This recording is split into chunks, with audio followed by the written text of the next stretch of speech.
Bonjour à tous et bienvenue dans Réflexion Santé Naturopathie, c'est Jean-Brice Stivan. Alors aujourd'hui une vidéo de fin d'année 2022, d'introduction à 2023, j'aime pas trop parler du passé, donc c'est pas une vidéo bilan du tout. C'est une vidéo, non pas de réflexion spécifique sur un thème précis, mais pour vous présenter ce que je vous propose durant cette année 2023. Bien sûr, je vais continuer des vidéos, des podcasts comme cela, et je vais vous proposer des formations, des stages, comme je le fais depuis plus de 20 ans.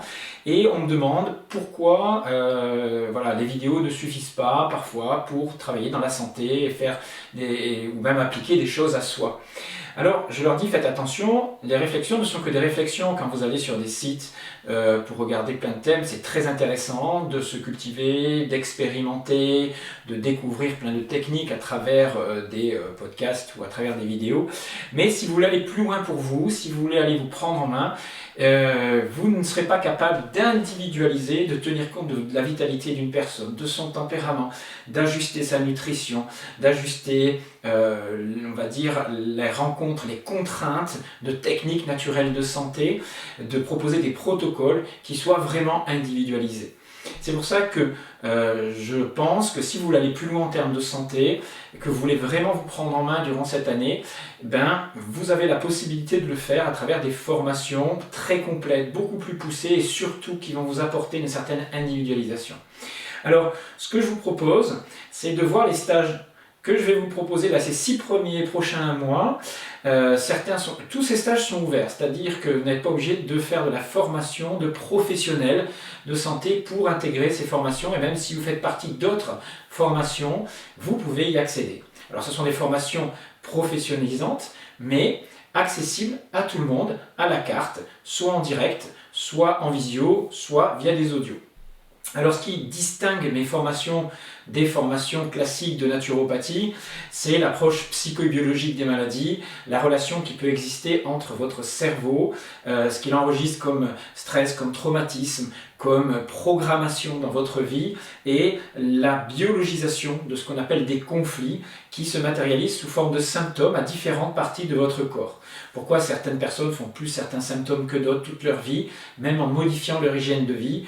Eh bien, c'est parce qu'ils ont des programmations, et l'idée, c'est d'améliorer à la fois le terrain, la vitalité, mais aussi déprogrammer. Et on va voir que cette année, je vous propose des formations qui vont dans ce sens-là. Alors, voilà, je vous propose plusieurs choses. Donc on va voir pour chaque stage une petite réflexion et puis une introduction, une présentation de ce qu'est cette technique de santé que je vais présenter durant cette année. La première formation que je vous propose cette année en janvier, c'est l'iridologie.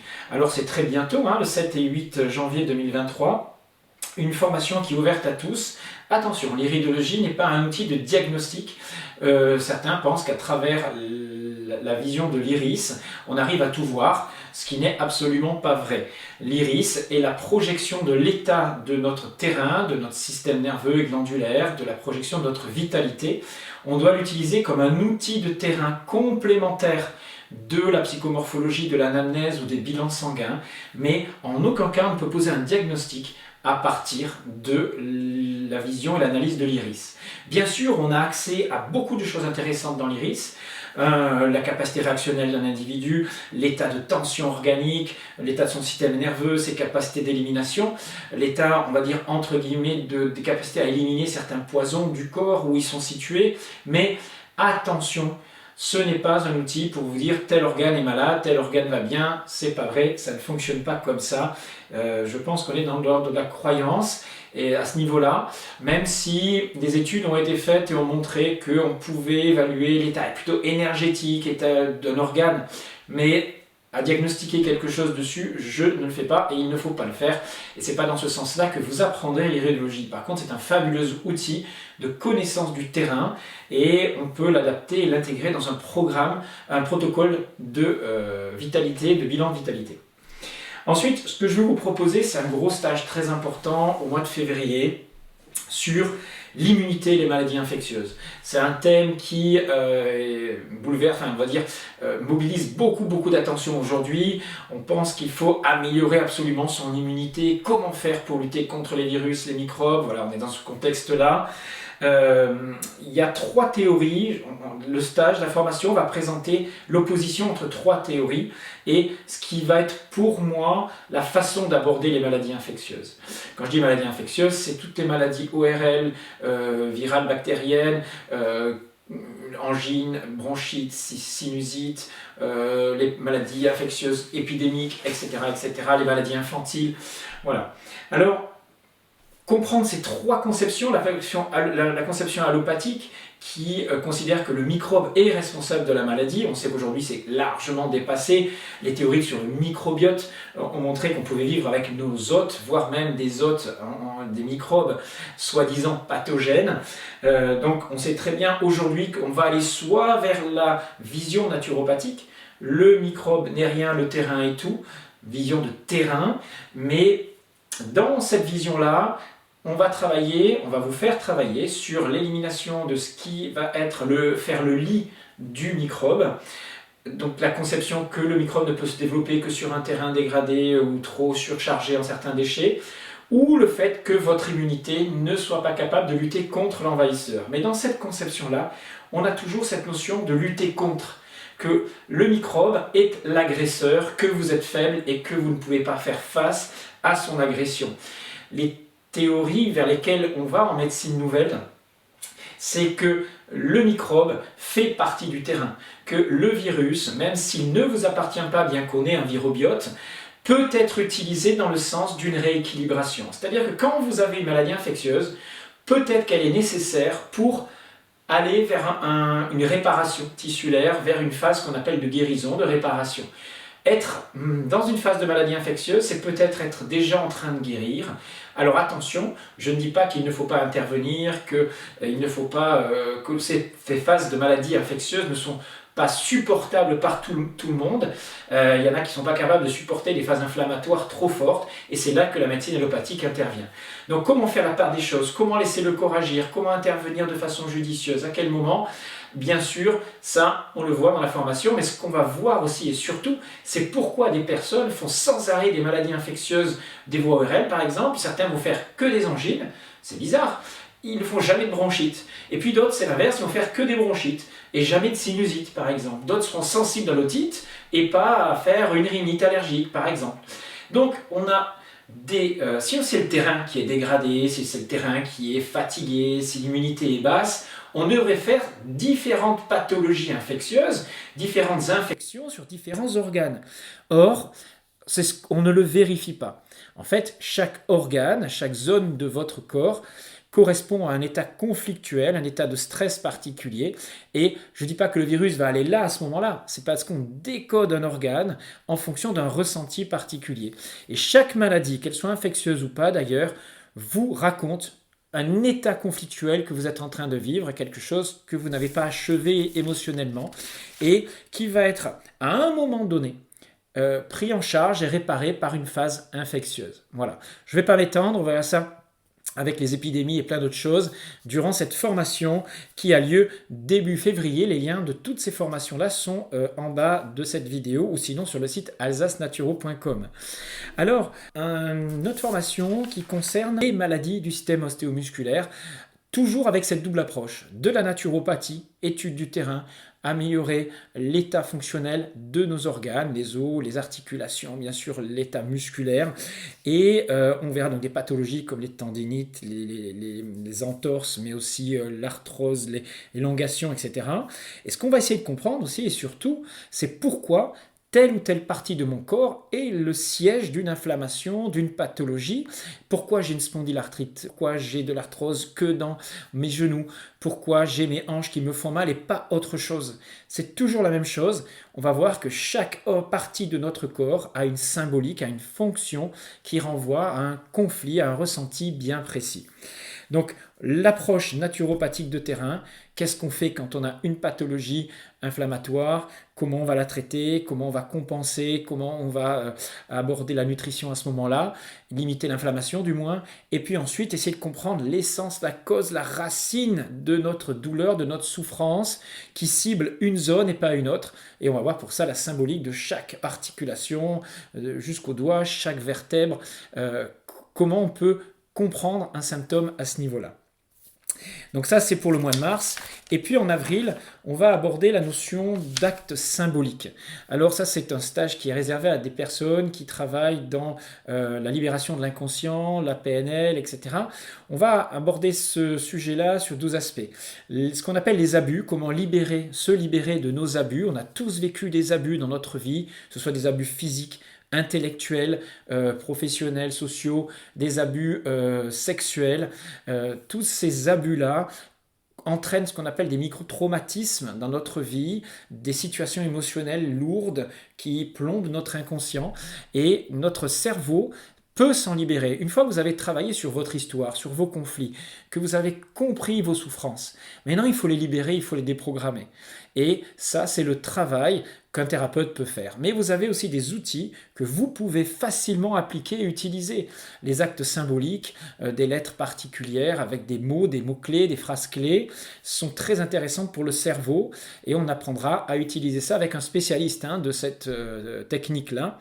Et puis moi, je vous proposerai dans cette formation-là un approfondissement du travail de l'influence de notre histoire familiale, du ce qu'on appelle le projet sens, l'influence du vécu de nos parents au moment de notre conception, comment on peut aller chercher ces informations-là et libérer notre inconscient de ces programmations qui sont assez plombantes et douloureuses. Ensuite, en mai, 2 stages importants. Un stage, si vous voulez vous familiariser avec ce qu'on appelle l'hormèse, c'est-à-dire améliorer vos capacités d'adaptation au monde, et en particulier en utilisant les techniques de l'hydrothérapie, l'hydrothérapie chaude, l'hydrothérapie froide, des techniques d'enveloppement, les saunas, etc.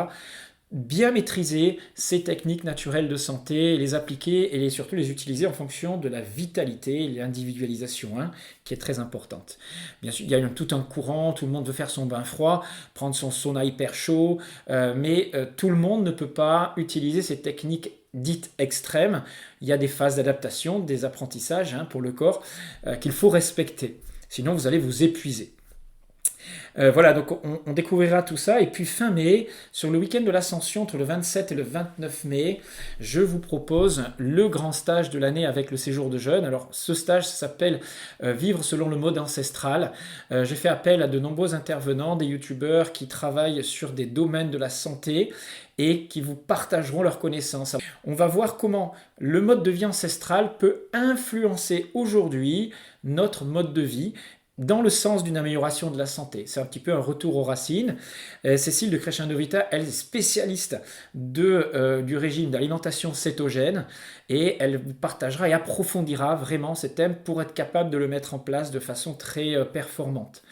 Ensuite, j'ai invité Jérémy de la chaîne Vitali TV qui, lui, a une approche de tous les régimes alimentaires, qui s'intéresse énormément à la nutrition et qui a fait la part des choses et qui comparera tous les modes alimentaires, que ce soit du végétalisme, végétarisme, crudivorisme, jusqu'au paléodiète, la raw food, le crudivorisme.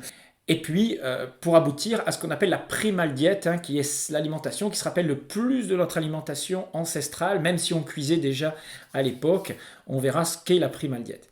Vous pourrez comparer tout ça, vous pourrez discuter avec ces personnes que vous voyez tout le temps à travers des vidéos avec moi, et ce sera un stage aussi basé sur l'exercice physique, mais en milieu naturel. Bien sûr, on utilisera quelques outils, mais on va surtout voir comment utiliser l'environnement naturel comme source de revitalisation.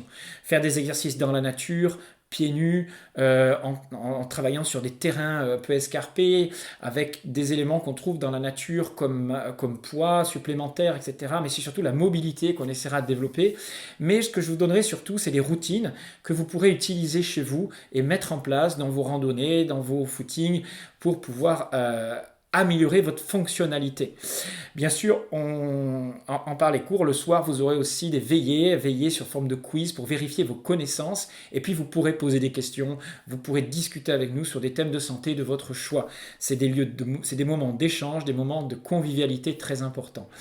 Et derrière ça, vous aurez aussi une initiation aux plantes sauvages, savoir comment les utiliser, les trouver dans la nature et les utiliser dans votre mode alimentaire, dans la phyto. Voilà, c'est un petit plus dans ce séjour. On est vraiment dans l'utilisation de la nature comme élément de revitalisation important. Et puis ensuite, on finira par le stage bilan de fin d'année. Alors bilan de vitalité, c'est apprendre à mettre en place une consultation, à savoir utiliser tout ce que vous connaissez pour l'adapter à une personne, à un protocole, mettre en place des protocoles d'hygiène vitale à partir de l'iridologie qu'on aura vu en début d'année, de la psychomorphologie, de l'anamnèse, du questionnement, de bilan sanguin. On travaillera aussi sur les bilans sanguins lors de ce stage-là. Donc ça c'est en juin, début juin, les dates s'affichent. Vous aurez des études de cas. Voilà, donc ça c'est pour des personnes qui ont déjà pas mal d'outils de naturopathie, qui veulent travailler la consultation. Je suis ouvert aussi aux personnes qui viennent de l'extérieur, d'autres formations, qui n'ont pas fait de travail en direct avec patients. Et ça manque à beaucoup de personnes. Alors beaucoup de personnes me demandent de participer à ces formations-là, et uniquement celles-là. Et bien sûr, vous pouvez y participer.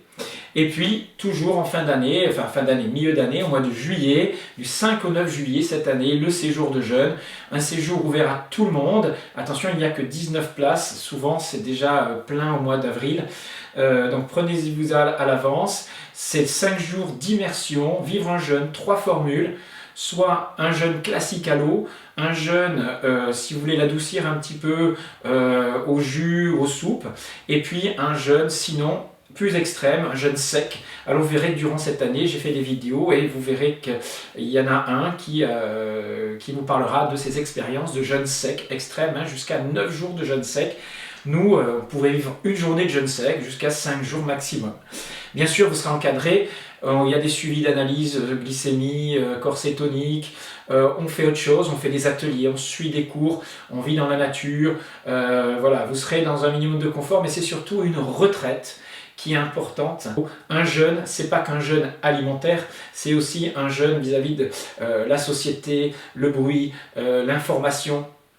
C'est vraiment un retour à un mode de vie sain basé sur le repos. Repos digestif, repos sensoriel, repos intellectuel, bien qu'on s'enrichisse de plein d'informations et des cours, mais vous baignerez dans un environnement très convivial et très enrichissant, loin du stress de la vie moderne. Voilà, donc tout ça, c'est sur le site alsacenaturo.com. Si vous avez des questions, posez-les-moi en direct, soit vous m'appelez, ou le mieux c'est de m'envoyer un mail à jbnaturo@orange.fr. Voilà, sachez que la santé, ça ne s'achète pas.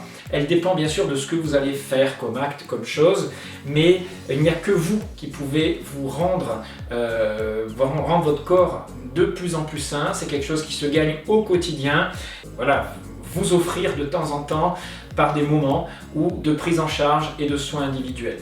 Alors, je vous souhaite d'apprendre, de continuer d'expérimenter. Enrichissez-vous des expériences de plein de personnes, de mes vidéos si vous voulez et d'autres. Et sachez qu'à la fin, c'est toujours à vous à poser des actes adaptés à ce que vous êtes. Donc la santé, ça s'apprend, ça se construit.